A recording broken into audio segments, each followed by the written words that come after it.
Hello guys, welcome back to my YouTube channel. आज मैं आपके लिए एक नया टॉपिक लेकर आई हूँ।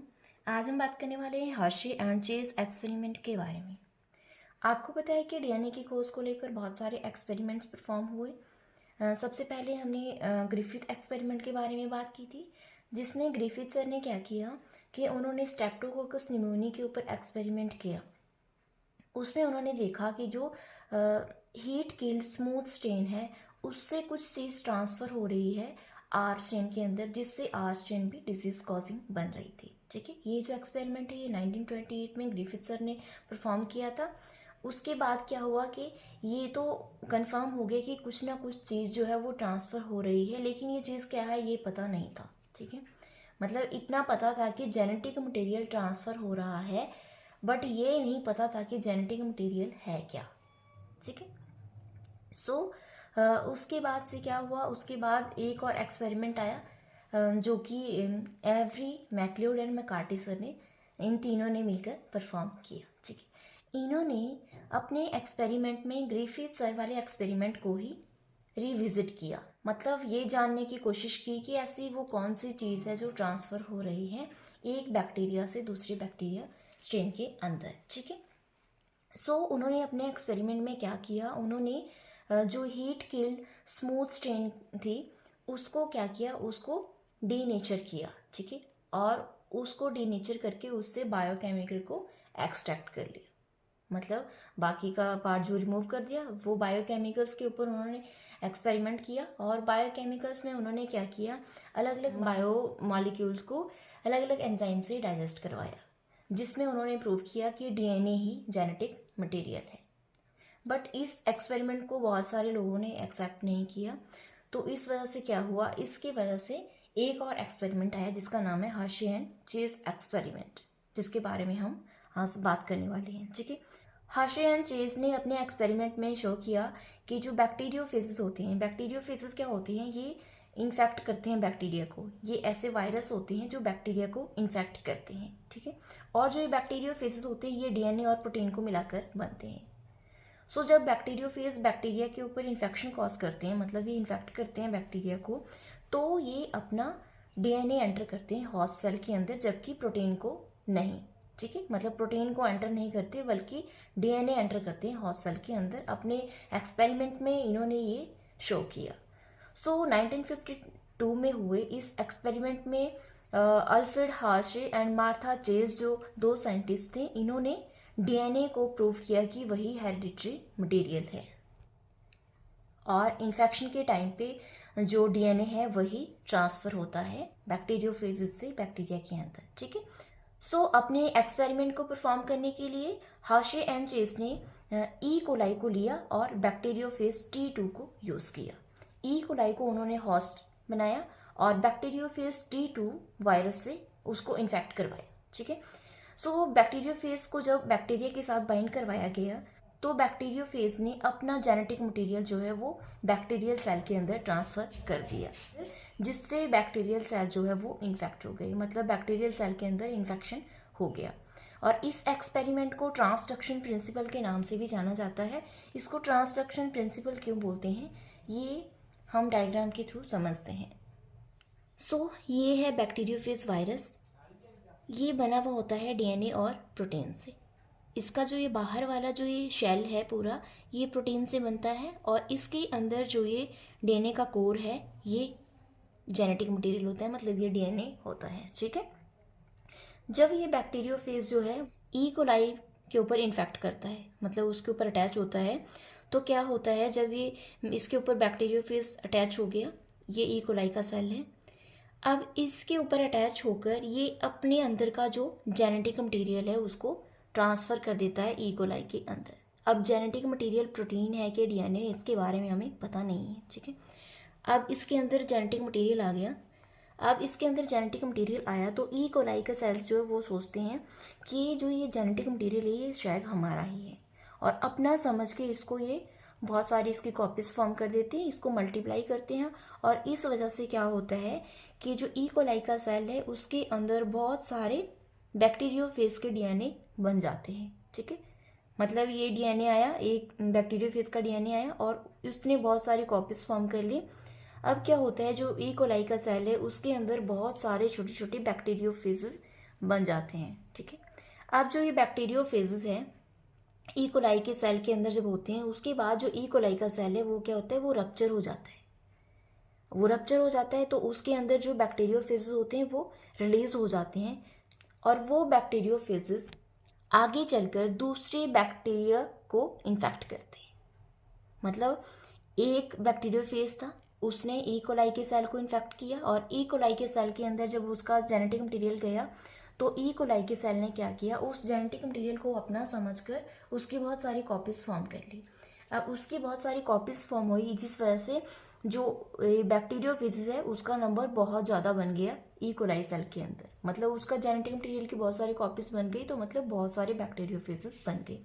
अब जो है ई कोलाई का सेल है वो रप्चर हो जाता है, उसकी वॉल रप्चर हो जाती है, जिस वजह से जो उसके अंदर जो बैक्टीरियोफेजेस है, न्यूली फॉर्मिंग जो बैक्टीरियोफेजेस है वो रिलीज हो जाते हैं, और वो बैक्टीरियोफेजेस चलकर आगे नए ई कोलाई के सेल को इन्फेक्ट करते हैं, जिस वजह से क्या होता है कि एक सिंगल बैक्टीरियोफेज जब एक सेल के थ्रू मल्टीपल सेल्स को इन्फेक्ट करता है तो उसको हम बोलते हैं ट्रांसडक्शन, ठीक है। मतलब एक सिंगल बैक्टीरियोफेज था, उसने एक सेल को इन्फेक्ट किया जिसके अंदर बहुत सारे बैक्टीरियोफेजेस बन गए, और दोबारा से दूसरे ई कोलाई के सेल को इन्फेक्ट कर दिया। मतलब एक बैक्टीरियोफेज जब एक सेल के थ्रू दूसरे सेल को इन्फेक्ट करता है तो उसको हम बोलते हैं ट्रांसडक्शन। इसीलिए जो हर्शी एंड चेज एक्सपेरिमेंट है इसको ट्रांसडक्शन प्रिंसिपल के नाम से भी जानते हैं। सो अब आपको पता चल गया है कि जो बैक्टीरियोफेज है वो किस तरह से इन्फेक्शन कॉज करता है, ठीक है। अब जब हर्शी एंड चेज ने अपना एक्सपेरिमेंट परफॉर्म किया तो उन्होंने क्या किया, उन्होंने बैक्टीरियोफेज वायरस को लिया और उन वायरसेस को दो अलग अलग मीडिया के ऊपर ग्रो करवाया। एक जो मीडिया था उसमें क्या था, उसमें रेडियो लेबल्ड फॉस्फोरस था, ठीक है। कुछ एक T2 फेजेस को इन्होंने उस मीडियम में डाल दिया, और जो दूसरा मीडियम था उसमें क्या था, उसमें रेडियो एक्टिव सल्फर था। कुछ एक बैक्टीरियोफेजेस को उस वाले मीडियम में डाल दिया, ठीक है। अब जो डीएनए होता है, अगर आपको डीएनए के स्ट्रक्चर के बारे में पूरा पता है तो जो डीएनए होता है उसके अंदर नाइट्रोजनस बेस, शुगर और फॉस्फेट, ये तीन चीज़ें होती है, ठीक है। तो उसके अंदर फॉस्फोरस होता है।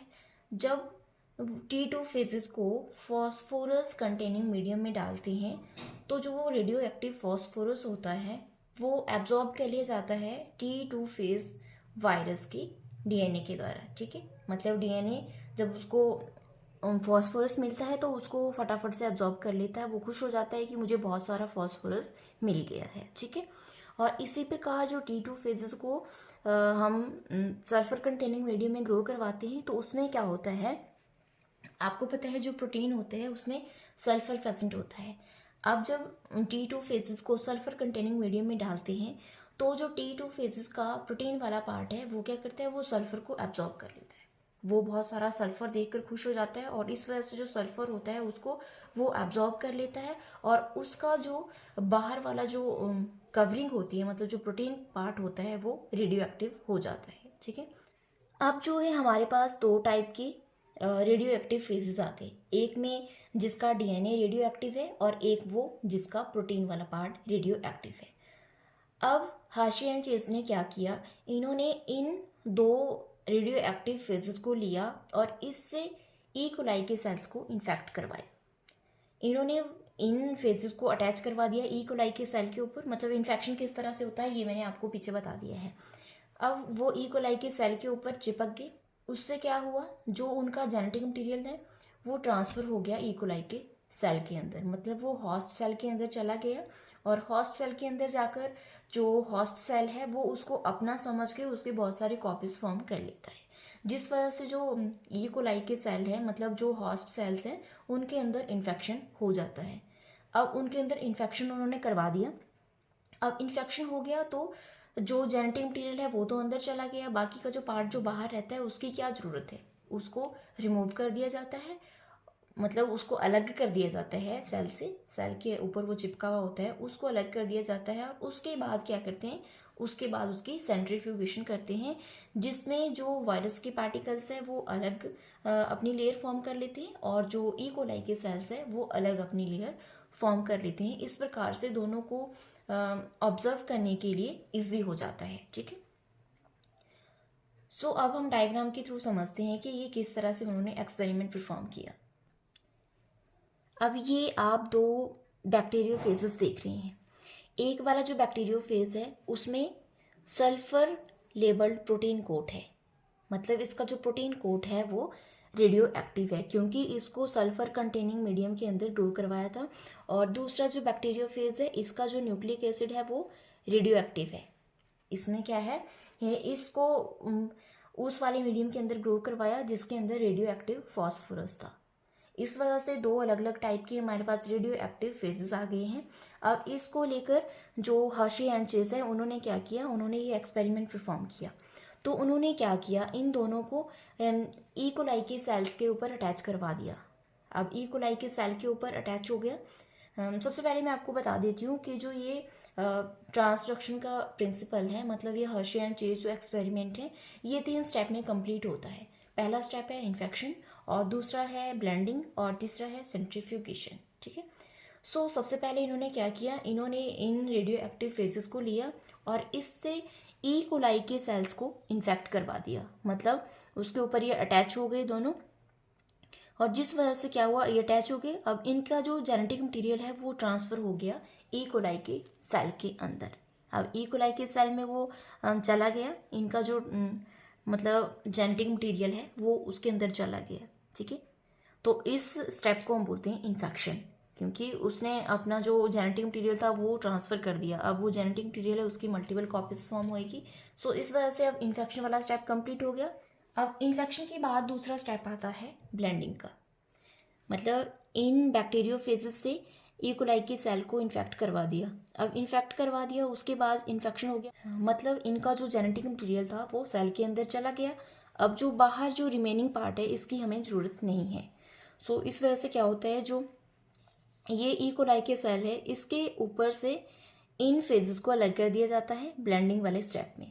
इस प्रोसेस को बोलते हैं ब्लेंडिंग, जिसमें बैक्टीरियोफेजेस को ई कोलाई के सेल से अलग कर दिया जाता है ताकि हम इनको इजीली ऑब्जर्व कर सकें।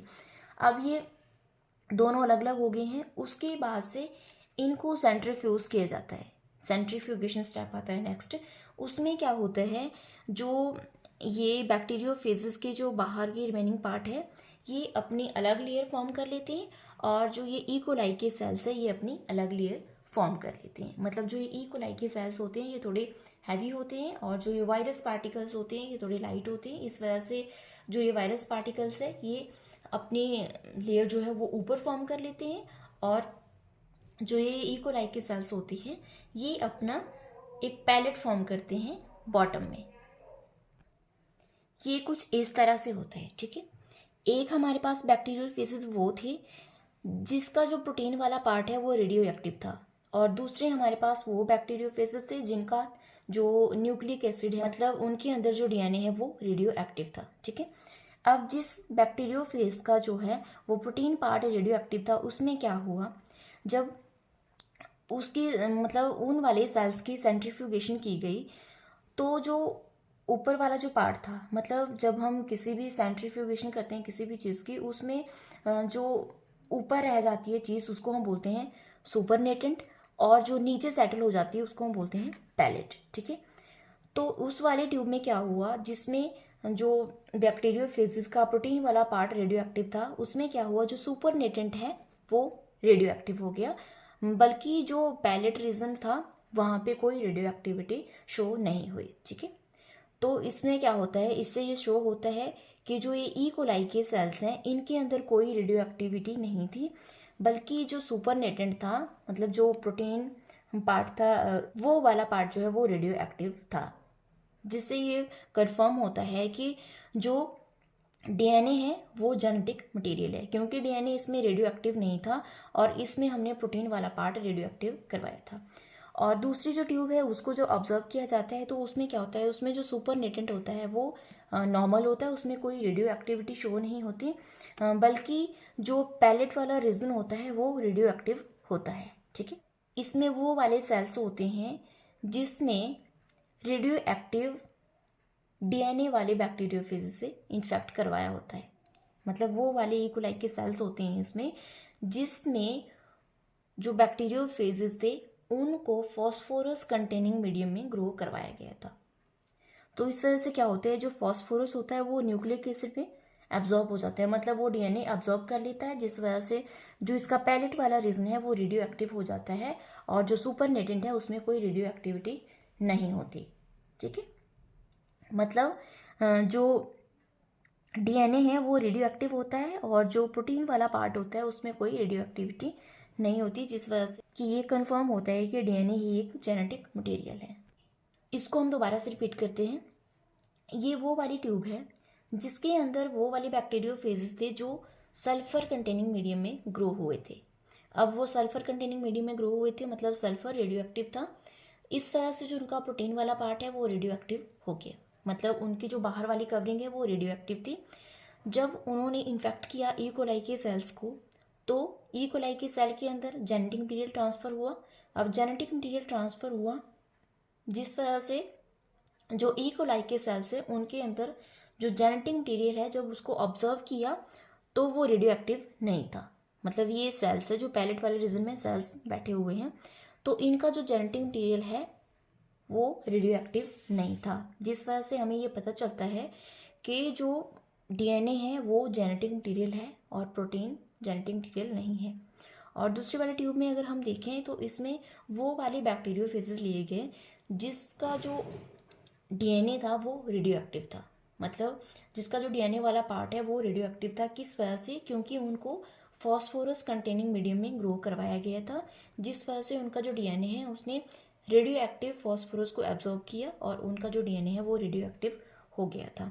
मतलब जो इन्फेक्शन हुआ तो जो उनका जेनेटिक मटीरियल है वो ट्रांसफ़र हो गया ई कोलाई के सेल में। अब ई कोलाई के सेल के अंदर वो ट्रांसफ़र हो गया और उसमें इन्फेक्शन हो गया। सो जो ये पैलेट वाला रीजन है इसमें ई कोलाई के सेल्स हैं। अब इनको अगर देखा जाए तो इनके अंदर जो जेनेटिक मटेरियल है ई कोलाई के सेल के अंदर वो रेडियो एक्टिव है, और इसका जो सुपरनेटेंट है मतलब जो ऊपर वाला रीजन है वो रेडियो एक्टिव नहीं है। इससे हमें पता चलता है कि जो डीएनए है वही जेनेटिक मटेरियल है और वही ट्रांसफ़र होता है होस्ट सेल के अंदर।